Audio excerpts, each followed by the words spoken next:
Good afternoon, everybody. My name is Tony Parrott. I'm the Executive Director of the Metropolitan Sewer District here in Louisville, and we want to thank you for joining us here at the confluence of Beargrass Creek and the Ohio River.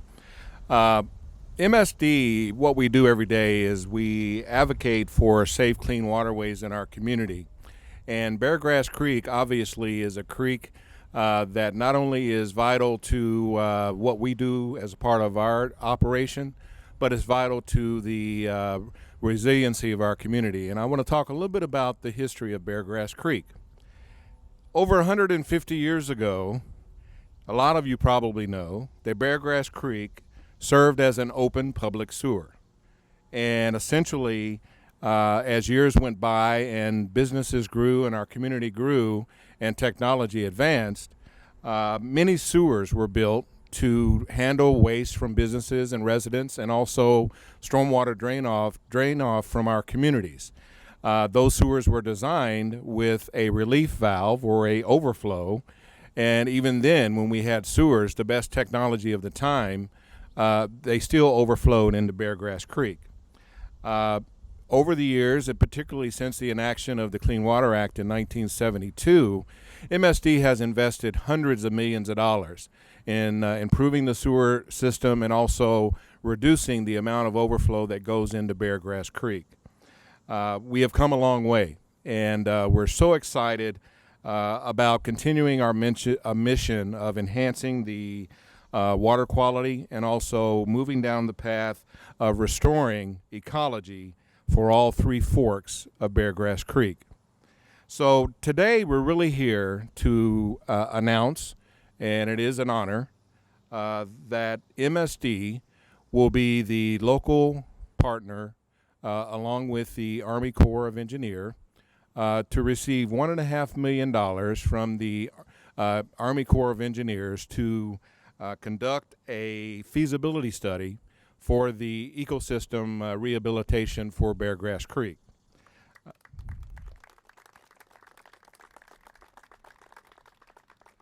This partnership with the Army Corps of Engineers will focus on ecosystem restoration in all three forks of Beargrass Creek: South Fork, Middle Fork, and Muddy Fork.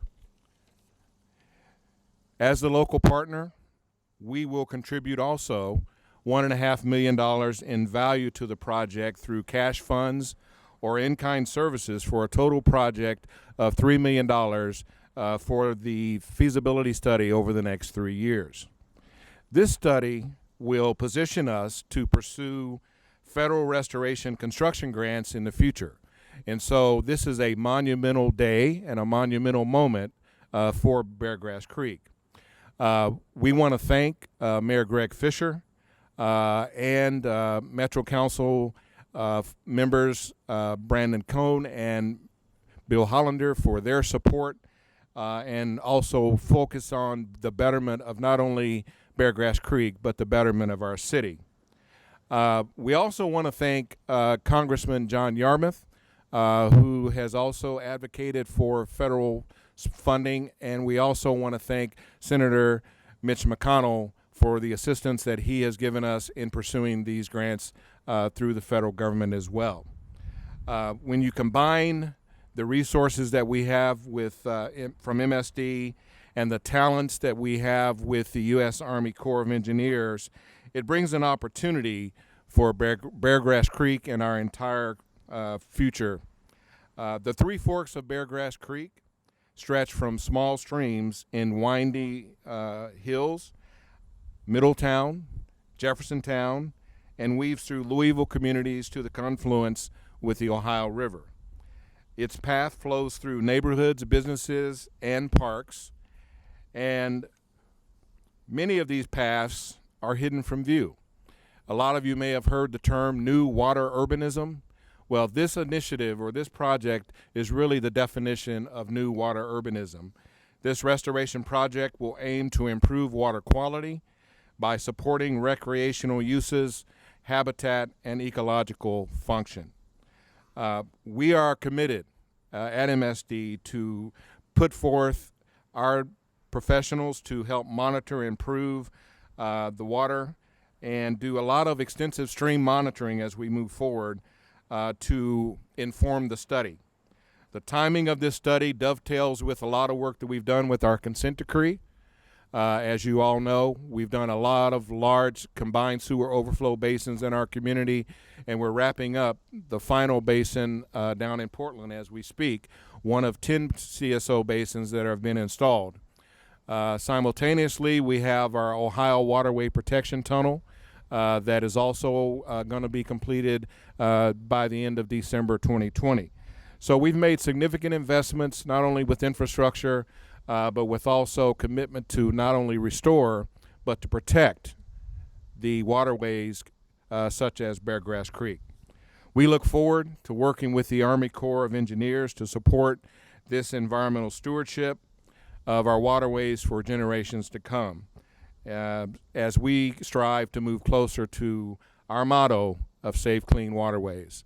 And so at this time, I am honored to introduce to you from the Louisville branch, Louisville U.S. Army Corps of Engineer, Colonel Antoinette Gant. Well, good morning, everybody.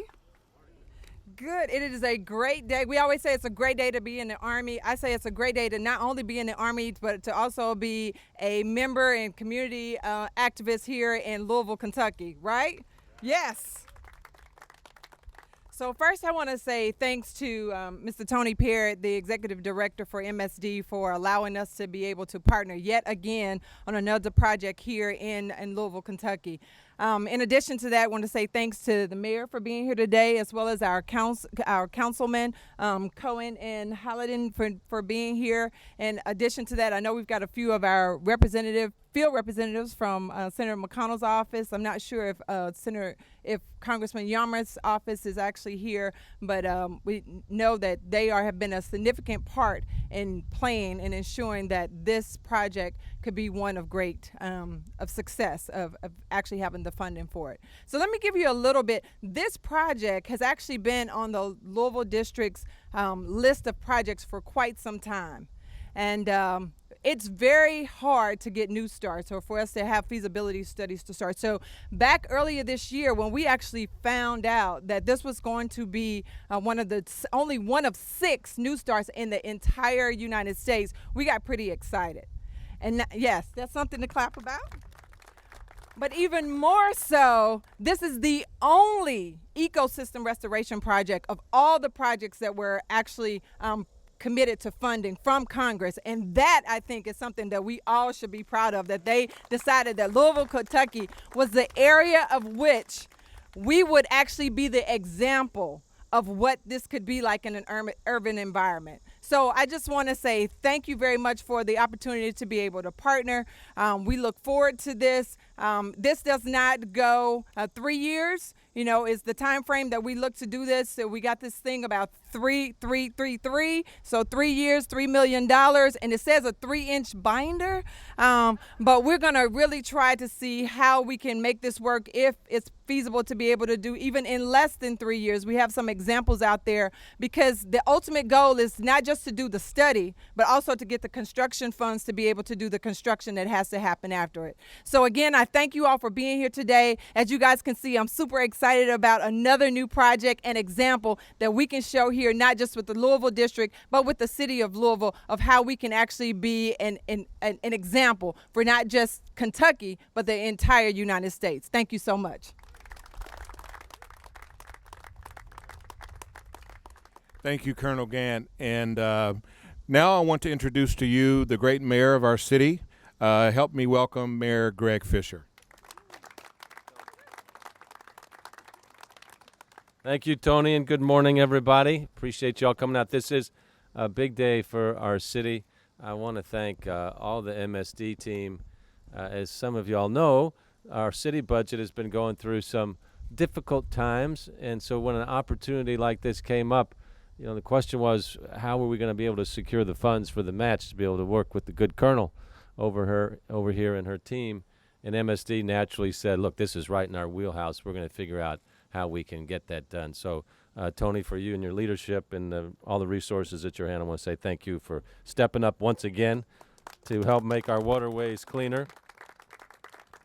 You know, we're underway already. We're obviously well into the consent decree. You know, when I paddle the creek with David Wicks back here, you know, David will remark on that, you know, we're making progress already. You can tell some differences when you're on the creek in terms of wildlife coming back, water quality. We still got a ways to go. There's no question about that. And we got a lot of money that we could spend with additional MSD resources, with flood protection and all the sewer work that we need. But it's great when we see this kind of progress that we have in our city in terms of clean water. People wondered what the basins were for. Would they do any good? They're starting to see that now. So it's great when we have these great public investments like this and people see all of the wonderful things that come out of them. And when you think about this area right here between the Logan Street Basin, the Clifton Heights Basin, of course the Waterway Protection Tunnel is one of the great engineering feats underway in the country right now. We've got all kinds of additional layers of protection we hope to keep our waterways clear. And I do feel like people are starting to understand that, you know, human beings are nature. We're not separate from nature, and what we do in terms of keeping our environment clean and healthy, obviously including our waterways, has to be a priority for who we are as a city.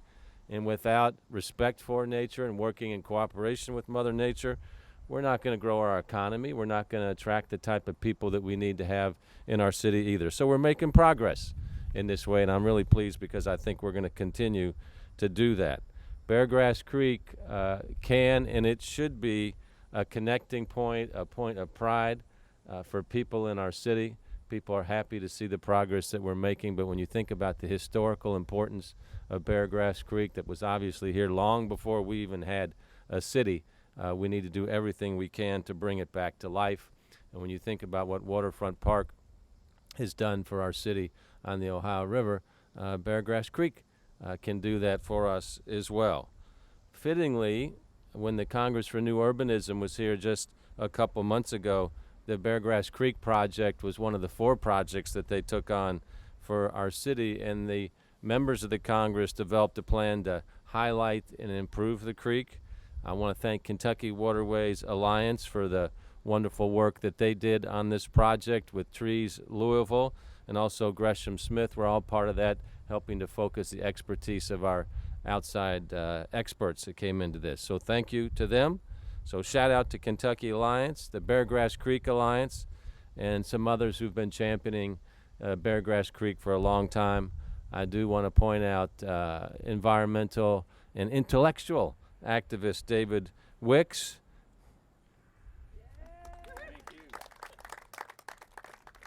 David has this beautiful ability as a citizen, you know, to push, just up to the point where you're about ready to say, you know, that's enough, David. And then he knows to pull back off, and then good things happen as a result of that. So just a wonderful example of great citizenship and activism in our community. So I appreciate you, David Wicks.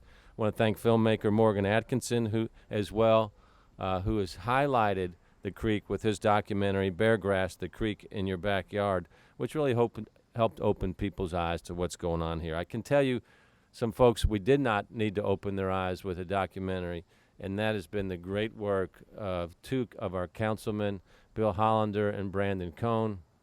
When you're talking about them, about moving our city forward, these are 2 guys that really get the big picture of how everything works together, and a lot of the conversations come back to the creek and the vitality of the creek and the importance of the creek in our built environment. So I want to thank our council folks over here for their great leadership as well.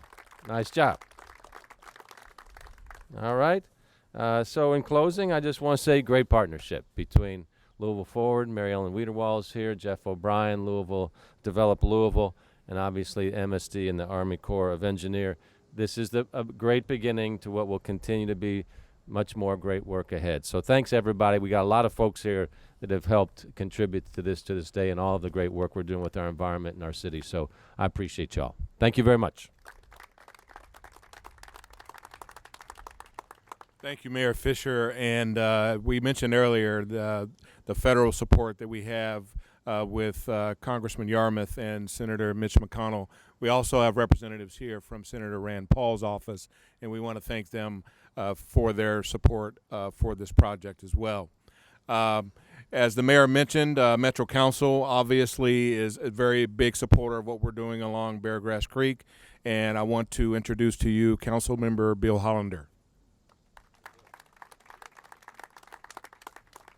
Thank you very much. I'll be brief. We're all in the sun. One of the first things I did when I took office was to ride up Beargrass Creek with David Wicks. And if you haven't done that, you really should do it. It's a terrific opportunity, and it really opens your eyes as to the potential for the creek, and also, frankly, to the way we've treated the creek in the past, which has not been so great. But clean, safe waterways are so important to any community. And they're important not just for recreation, but they're also important for economic development. And I view this as a real economic development driver for the city. This is an opportunity that we would have really been wrong to have missed. And I thank Tony Parrott and MSD for contributing. Thank you all.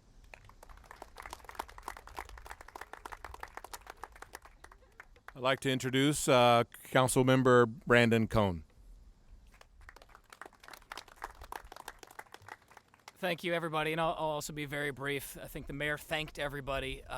The only person that I'll reiterate to thank is MSD, because I think they're really taking a leadership position in making this investment. And in addition to that, they've been wonderful to work with in my time as council members. They're very responsive. We get a lot of service requests, and they're always right on it. So their team is doing an excellent job, and it's a hard job. Councilman Hollander mentioned that he sees this as an economic development initiative, among other things, and he's definitely right about that, but I see this as an infrastructure project first and foremost, and that's why MSD is involved. I hope this project lets people start to understand better that the Ohio River is infrastructure, that Beargrass Creek is infrastructure, that our parks, that our trees are infrastructure, and if we can be a little bit more creative and committed, the sun and wind can be part of infrastructure too, and they're going to have to be for coming generations. So I see this as a tremendous opportunity. In addition to the ecological benefits, we've talked about the opportunity for construction. Some small portion of that, I understand, could also go towards improving access to the creek. So whether that means trails, other access points, which is also infrastructure, in that case transportation infrastructure, this is a really magnificent and big project, and it might not be easy for everybody to understand that right now, but by the time the study's done, I think the opportunity will become clear, and it's something that the whole community will be very excited about. So thank you.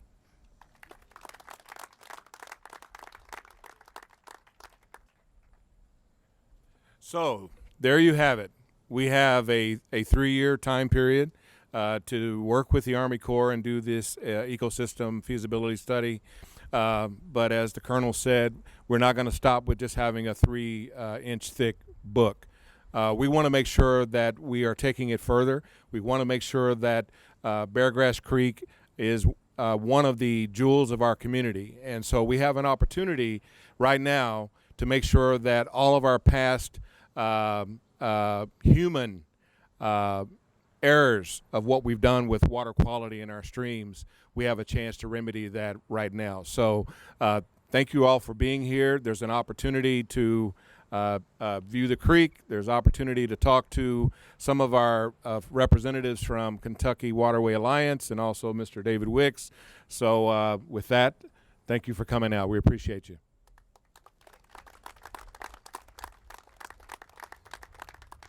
Hung up on the word feasibility. Can you explain what will the study do, and does that mean that there's a possibility that nothing will happen once the study's complete? What the study does is allow you to see what the alternatives are in being able to improve the area that we're talking about. And from there, even if nothing is initially done, it provides an opportunity to have a plan in place so that when funds do become available, we can start the execution of construction. Could you just kind of give an overview? What would the plan look like? You know, you mentioned construction, and we're talking about expanding the green areas on the sides of the creek. What kinds of things? Construction could be a vast of anything. It could be bringing in invasive types of plants to be able to ensure that how the water actually goes in various areas. It could be some expansion within certain areas depending on what that depth and that width is in those particular areas. So at this point, it's a variety of things because what they have to do is really look at do the study to determine what are some of the courses of action they can take. I'm sorry, you said bring in invasive plants, or actually use the plants within that are native to Kentucky, things of that nature. why would a study like this cost $2 million? It's a good question. Because of the depth of what you actually have to go into to be able to do the study itself, the time, the expertise that you have. You know, most people, when they look at the Corps of Engineers, they think that we're all just engineers, but we actually have biologists, archaeologists, and actually part of that is in ensuring that in working with MSD, we have all of the information that we need. So, you know, if you are quick to make a decision on something without having all of the substance that you need to really lay out what the particular courses of action are, and then doing some decision matrix, then you can come to a conclusion that may not be the best. So in saying that, because of the amount of individuals and the time that it takes, that's where you get to the 1.5 or the 3 million total in the cost of the project. One of the major issues is the amount of impervious surface that exists. I mean, this is an urban stream. How do you tackle the challenges of all of the impervious surface? Do you think it's really possible to bring the creek back, given the surrounding city? Well, one of the things that we do know as we try to deal with whether it be stormwater or whether it be drainage, you know, part of our 20-year plan is to look at how do we deal with drainage more comprehensively, and some of that is going to be looking at how we can implement new green practices, whether it be green infrastructure, whether it be pervious pavement or other things that would allow the drainage issue not to be such a risk to the natural streams that we have in our community. Is the pump station fully up and running now? Our Beargrass Creek pump station is obviously we just came through another flood season. Obviously we have pumps and issues that we need to address, but that also is a part of our long-term critical repair plan as well.